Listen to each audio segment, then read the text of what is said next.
A leather-bound notebook. That's what they found in the breast pocket of General Major Hans Kurt Hooker, captured outside Metz on November 18, 1944, his uniform still carrying the dust of the Moselle Valley. The notebook was not a military document. It wasn't a tactical manual or an order of battle. It was a personal journal, the kind a man keeps when he thinks no one will ever read it. And on the final entry, written the morning before his capture, Hooker had written 7 words in careful, deliberate script. Ich habe sie falsch eingeschätzt. Vollkommen falsch. I misjudged them. Completely wrong. That sentence was the end of something. It was the end of a belief, held at every level of the Wehrmacht from the Rhine to Berlin, that the American soldier was a showman, a Hollywood creation, and a man who could shoot a rifle but couldn't absorb punishment, couldn't improvise, couldn't function when the plan fell apart. They had been wrong about all of it. But here is the question that notebook raises, the question that the battle before that final entry actually answers. What exactly did American soldiers do in the mud and cold of the Moselle that forced a German general to write those words? By the end of this, you will know. Part 1. The weight of the mission. September 1944. The war in Western Europe had entered its most deceptive phase. To anyone reading a headquarters map, it looked like it was almost over. Paris had fallen in August. Patton's Third Army had slashed across France at speeds that made the cartographers scramble to keep up, sometimes advancing 60 miles in a single day. In the newsreels back home showed jubilant French crowds, flowers thrown at Sherman tanks, soldiers kissing girls in liberated squares. The German army, those maps suggested, was broken. The maps were lying. What the maps did not show was that the Wehrmacht, battered, bled, tactically humiliated across France, had retreated to ground it new. The Moselle River, the Siegfried Line, the fortress city of Metz, which had not fallen to an enemy army since 451 A.D. The Germans had shortened their supply lines, consolidated their best remaining divisions, and dug themselves into terrain that negated American armor superiority. They were not broken. They were waiting. And they were waiting for men exactly like Captain James Olin Buck Marsh, 37th Tank Battalion, 4th Armored Division, 3rd Army, now to come to them. Marsh was 29 years old, born in Gadsden, Alabama, where his father ran a hardware store on Broad Street. He was not tall. He was not especially dramatic in appearance. Officers who served with him described a man with quick eyes and a habit of folding and unfolding a letter from his wife, Elaine, before every operation. Not reading it, just holding it. The letter had been written in July from their home in Alabama and contained, among other things, the information that their first child was due in February. Marsh had read it so many times the crease lines had worn white. He commanded a mixed company of tankers and attached infantry, approximately 140 men, with the operational call sign, Bulldog. The unit had fought from Normandy through the breakout, had taken casualties at Argentan and again at the crossing of the Meuse, and had been rebuilt to roughly 80% strength by the time Third Army headquarters issued the orders that brought them to the Moselle Valley in late September 1944. The objective was the Pont-à-Mousson bridge complex, 17 kilometers north of Nancy. Think about why a bridge matters in a war like this one. Patton's entire operational theory, the idea that speed kills, that a retreating enemy given time to regroup becomes twice as dangerous, that the worst thing you can do to momentum is stop, depended on river crossings. The Moselle was not a dramatic river. It was, in places, barely 40 meters wide, but 40 meters of cold water in October in the path of an armored advance is infinity. Without the Pont-à-Mousson bridge, Patton's push toward the Saar was delayed by days, and in the mathematics of 1944, days meant lives, thousands of them stretched across the winter that was coming. Headquarters had designed a plan. It was, on paper, a clean plan. BULLDOG Company would advance along Route Nationale 57, link up with a resistance contact identified only as Cardinal, a French operative who claimed to have confirmed the bridge was lightly defended, held by a single engineer company with orders to demolish rather than defend, and secure the western approach before German sappers could complete the demolition circuit. The plan had one flaw that no one at headquarters knew about. Cardinal had last physically observed the bridge on September 14th. The operation was scheduled for October 2nd.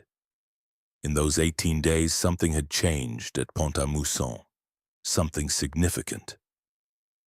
At that same moment, 50 kilometers to the east, in a requisitioned farmhouse that still smelled of cattle and autumn hay, General Major Hooker was conducting his own briefing for the officers of Kampfgruppe Hooker, a battle group assembled from elements of the 17th SS Panzergrenadier Division and the 559th Volksgrenadier Division.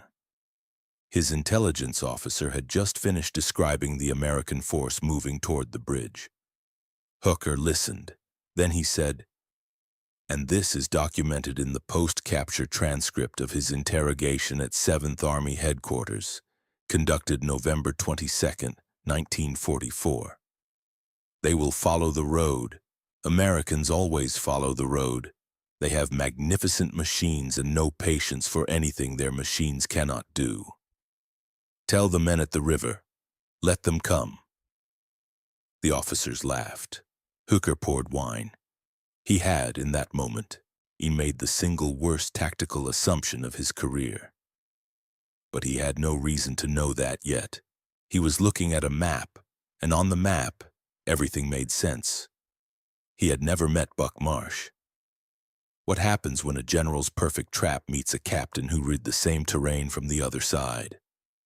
Part 2. The Trap Springs. October 2nd, 1944. 0340 hours. BULLDOG Company moved out in darkness. Marsh rode in the lead vehicle. Not because regulations required it, but because he was constitutionally incapable of commanding from behind. He kept his head out of the commander's hatch despite the cold, scanning the road ahead with field glasses that fogged every 30 seconds. The column behind him was disciplined, tight, lights off. They had done this before. Sergeant First Class Raymond Dusty Kowalski, 24 years old, Detroit, Michigan, on 37th Tank Battalion, wrote in his after-action diary, "We moved out like we always did.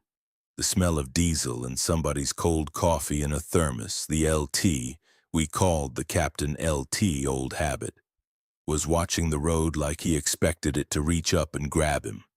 Turns out he was right to watch it like that. The first wrong thing was the road itself.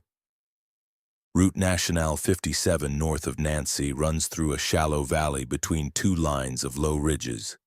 Farm country, apple orchards in the autumn dark, small stone villages with their shutters down. Intelligence had said the road was clear to within 4 kilometers of the bridge. The map showed nothing but farmland. At kilometer 3, Marsh's driver tapped his shoulder. Tire tracks, fresh ones, not civilian. The tread pattern of an Opel Blitz, the standard Wehrmacht medium transport, plural. Many vehicles turning off the road into a lane that led toward an orchard on the eastern ridge. Marsh raised a fist. The column stopped. He climbed down and crouched over the tracks with a flashlight cupped in his palm. The mud was still plastic. These vehicles had come through in the last 6 hours. His map showed nothing. No units, no transport, no activity in that orchard. He reached for his radio. The frequency he needed, the one that connected him to resistance contact Cardinal, returned static. Then a voice, but not Cardinal. A German voice, calm, reading numbers in sequence. Someone was on Cardinal's frequency. That was when Marsh understood. Cardinal was burned. The contact was compromised, captured, or dead. Every coordinate they had been given, every assurance of light resistance at the bridge. It came from a man who was, and at this moment, either in a Gestapo cell or working at German direction. He had 18 minutes to decide what to do before dawn made the column visible from the ridge line. He chose to keep moving, not toward the bridge. Not yet. He vectored the column off the road into the tree line on the western ridge and told his platoon leaders they were going dark. No radio, no engine noise above idle infantry forward on foot. That saved their lives. For about 4 minutes. The ambush came from the eastern ridge, from inside that same orchard. 4 MG-42s opened simultaneously. The distinctive tearing sound, not a rattle, a sustained ripping, overlapped with the crack of Panzerfaust rounds coming from the stone wall of a farmhouse to the north, and the first burst caught the third vehicle in column, a half-track carrying 12 men from 2nd Platoon, and set it alight in a single catastrophic second. Private First Class Jerome Aldridge, 19, Columbus, Ohio, was in that half-track. He did not survive. Marsh's tank was already moving, not backward, not sideways, forward and left into the ditch and through a hedgerow, engines screaming, because backing up meant the second vehicle in line, and he would not do that. He could hear Kowalski behind him on the infantry net. Contact right, contact from the orchard. And then the radio on Marsh's command channel came alive. Not enemy, American headquarters, 3rd Army relayed through Corps. The voice was a staff major Marsh had met once, and the orders were simple and catastrophic. Due to a shift in the divisional axis of advance, Bulldog was to halt current operations, consolidate, and await relief in place. The bridge mission was being reassigned to a unit coming down from the north. Marsh looked at the burning half-track, looked at the orchard still pouring fire at his column, looked at the ridge that his company was now pressed against while an enemy they hadn't expected in numbers they hadn't been briefed on hammered them from 3 sides. Halt, consolidate, await relief. He keyed the mic and acknowledged the order. Then he turned to his loader and said, "We are not stopping." 6 kilometers away, in his farmhouse headquarters, General Major Hooker received a report from the orchard position. The Americans had been hit. They had not broken. They had not retreated. Hooker's intelligence officer watched his commander read the report twice. "They should be pulling back by now," the intelligence officer said. Hooker said nothing. He read the report a 3rd time. "The enemy who doesn't run when you expect him to run. What do you do with that?" A like on this video takes 2 seconds. For Jerome Aldridge, 19 years old from Columbus, Ohio, and every man who didn't come back from a mission that history almost forgot, it is the least we can do. Part 3. The Patton Principle. There is a sentence that George S. Patton drilled into every officer in 3rd Army until it became reflex. Not a speech, not an inspiration, a tactical instruction. L'audace, l'audace, toujours l'audace. Boldness, boldness, always boldness. He had borrowed it from Frederick the Great, which told you something about Patton. He drew from whoever was right across any century without apology. But the sentence that mattered more, the one that actually governed the decisions of men like Buck Marsh in moments like this one, came from Patton's own pen, written in his field notes in 1943. When you hit a wall, the wall is information. It tells you exactly where the enemy chose to be strong, and therefore exactly where he chose to be weak. Read that again. Not because it's poetry, oh, it isn't, but because it explains what happened next. Marsh pulled his surviving platoon leaders into a shell crater at the base of the western ridge. 5 men crouched in mud with the sound of German automatic weapons overhead. He had lost 1 vehicle, 1 destroyed half-track, and 3 men confirmed dead. Kowalski had a field dressing on his left arm that was already bleeding through. The strength of the enemy position was obvious. The orchard on the eastern ridge, the farmhouse to the north, and Marsh could see it now through his field glasses. A newly dug trench line running from the riverbank to the road. Cardinal's intelligence hadn't been stale by days. It had been replaced by an entirely different defensive plan, probably implemented within the last 72 hours. The weakness was also obvious if you had Patton's words in your head. The German position was built around the road. Every gun was oriented to cover Route Nationale 57 and the bridge approach. The trenches ran perpendicular to vehicle axes. The orchard position was elevated but faced east to west, covering the approach corridor. Nothing was facing south. South was a kilometer of apple orchards, a dry creek bed, and a stone mill. Moulin des Trois Fontaines, built in 1782, still standing, that sat on the river's edge 300 meters below the bridge. The mill had a stone causeway connecting it to the eastern bank, used for centuries by farmers and fishermen. No vehicle could use it, but infantry could. Here was the problem. Between Marsh's position and that southern approach was a cluster of farmhouses, Ferme-la-Tour, occupied by a French family the resistance network had identified as neutral civilians. 6 people, 2 of them children. The dry creek bed ran directly through the farmyard. Marsh's indirect approach would take his infantry through that farmyard. And the German defenders, realizing they were being flanked, he would almost certainly respond with fire that would put those houses directly in the impact zone. He sat with that for 90 seconds, which, in a firefight, is a very long time. Then he sent his fastest runner, Private Thomas Espinoza, 21, El Paso, Texas, low-crawling across 200 meters of open ground to the farmhouse with one instruction written on a cigarette paper. Leave now, go to the river, stay under the bridge, do not come back. He watched Espinoza reach the door, watched a light come on inside. Watched 3 minutes later a woman leading 2 children and an old man in a single-file line toward the riverbank in the pre-dawn dark. Then he gave the order to move, and if what you just heard about Espinoza's sprint across that open ground has stayed with you, this channel exists to find these moments and bring them back. Subscribe so you don't miss the next one. Part 4. The breaking point, 05:12 hours. Marsh split his force. 12 tanks and the remaining vehicles, on everything that made noise, everything that was visible, stayed on the road, not advancing, just existing. Engines running. Occasional burst of machine gun fire returned toward the orchard. Enough activity to convince the German position that the Americans were still pinned, still unable to move, still waiting for orders that weren't coming.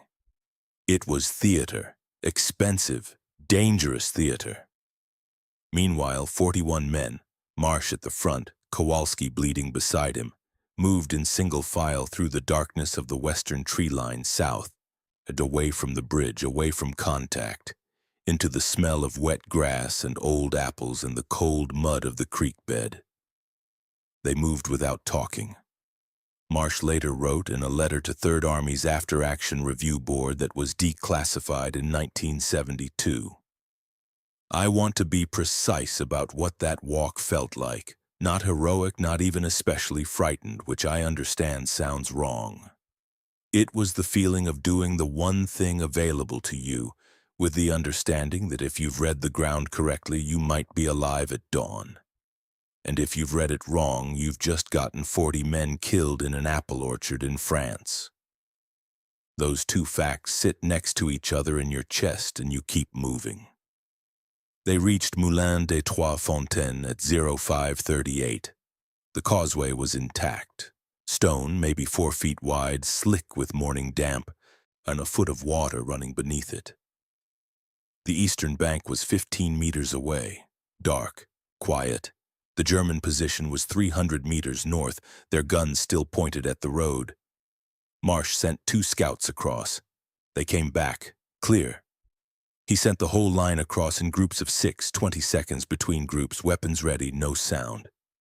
The last man across was Marsh himself, and that was when Kowalski's wound gave out. The sergeant had been moving on Will in field dressings for 90 minutes. The bullet, a ricochet fragment they would learn later, had cut something more than muscle in his left arm. He went down at the base of the eastern bank without a sound, just his knees hitting the mud, his rifle clattering. Marsh caught him before he tipped into the river. He had 2 choices: leave Kowalski with 2 men and continue, or stop, either stabilize, reorganize, lose the darkness. Corporal Eddie Vasquez, 23, San Antonio, Texas, 37th Tank Battalion, wrote in his diary, "The captain didn't even pause. He just grabbed Dusty's rifle off the ground, handed it to the nearest man, said, 2 of you carry him." And we kept moving. I don't know if that was cold or kind. Maybe it was both. That's what command looked like up close. They came up on the German rear position from a direction that did not exist on any German defensive map. Because the German defensive map had been drawn to stop Americans coming down a road, not Americans coming through an apple orchard in the dark after crossing a mill causeway built in 1782. The first trench position, 4 men, 1 MG-42, facing north, became aware of BULLDOG Company approximately 3 seconds before BULLDOG Company was on top of them. The engagement lasted less than a minute. Short sentences here because that is what combat is. 4 German soldiers, 4 bursts of fire, silence. But the sound carried. The orchard position, hearing fire from the south, from behind them, reacted exactly the way Hooker's overconfident defense had guaranteed they would react, with confusion. Half the orchard position turned south, half kept their guns on the road. For 30 seconds, the German defensive line was split, its command structure processing a situation it had been told could not happen. Those 30 seconds were everything. Marsh keyed the radio, back in range of his vehicle column now, and said 2 words: "Move, now." The tanks came off the road and hit the farmhouse position from the west at the same moment BULLDOG's infantry hit the trench line from the south. The battle for the bridge approach lasted 11 minutes. 11 minutes. That number matters. Because Hooker's engineers had been given a 30-minute warning protocol before demolition. If BULLDOG had hit the front of the German position the way headquarters expected, the way the road-based defense was designed to absorb, the delay would have triggered it. 30 minutes of attrition in the kill zone meant a blown bridge. 11 minutes meant the engineers never got their warning. At 06:17, Captain James Olin Marsh stood on the western deck of the Pont-à-Mousson bridge, intact. German demolition charges still wired but not detonated, and radioed the following to 3rd Army headquarters. BULLDOG at objective, bridge secure, recommend immediate exploitation. 600 kilometers away in Washington, the news would eventually reach a planning board as a single line in an operational summary. On the ground, it looked like this: 23 men standing in the first gray light of October 2nd, 1944, beside a French river, some of them sitting in the mud because their legs had simply stopped. Kowalski was alive. The family from Fermi-Latour was alive, retrieved from under the bridge where Espinosa had sent them. Private Aldridge, 19, Columbus, Ohio, was not alive. Jerome Aldridge had a mother named Beatrice and a younger brother named Curtis, who would spend 40 years looking for documentation of what his brother had actually done on the morning of October 2nd. And the objective was taken.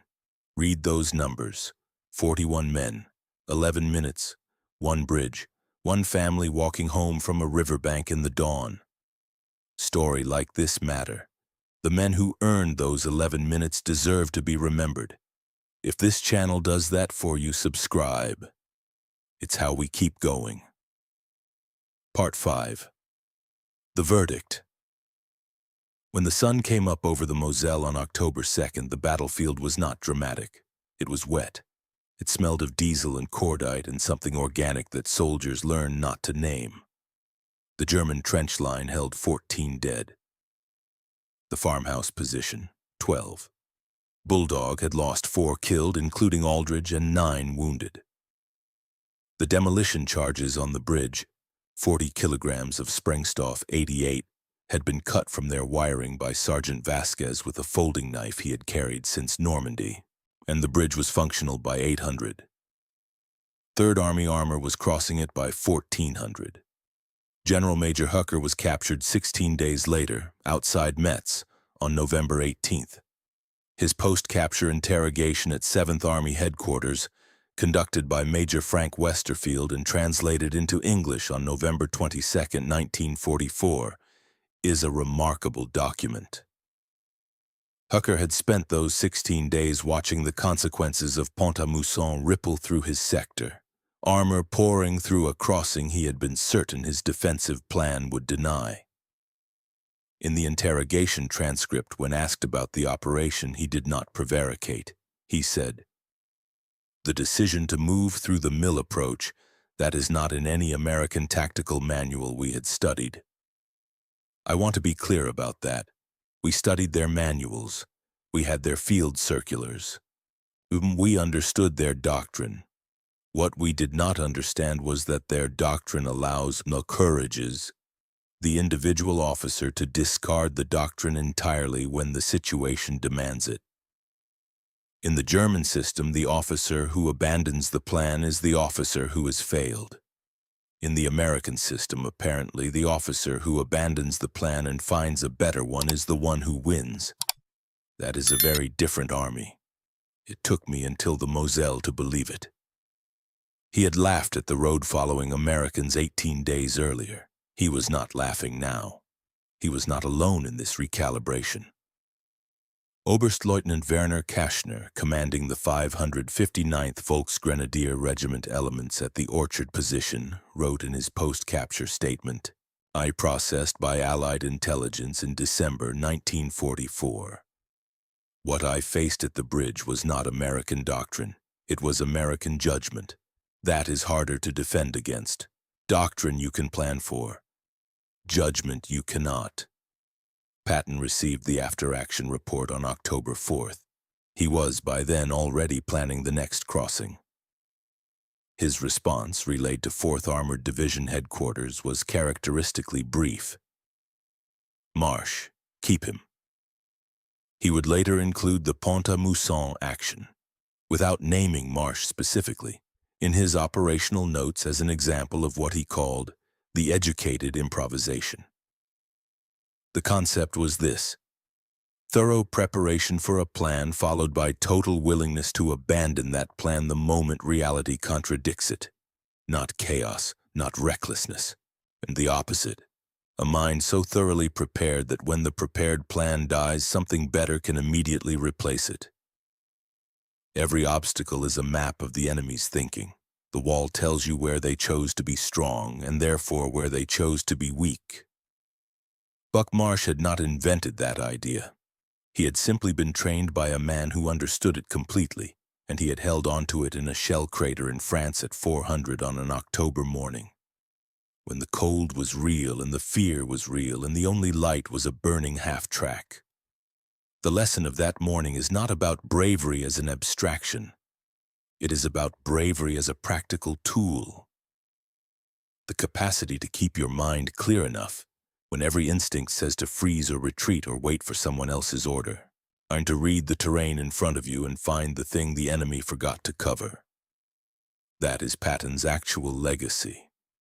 Not the speeches, not the pearl-handled revolvers. The insistence, in training and doctrine and the culture of his army, that a soldier who can think under fire is worth 100 soldiers who can only follow a plan. Moulin des Trois Fontaines still stands. The stone mill on the Moselle River, built in 1782, still there as of 2023. Its causeway repaired, its walls bearing no visible mark of October 2nd, 1944. You can visit it. You can stand on the stone where 41 men crossed single file in the dark. in the churchyard of the village of Pont-à-Mousson, there is a memorial tablet.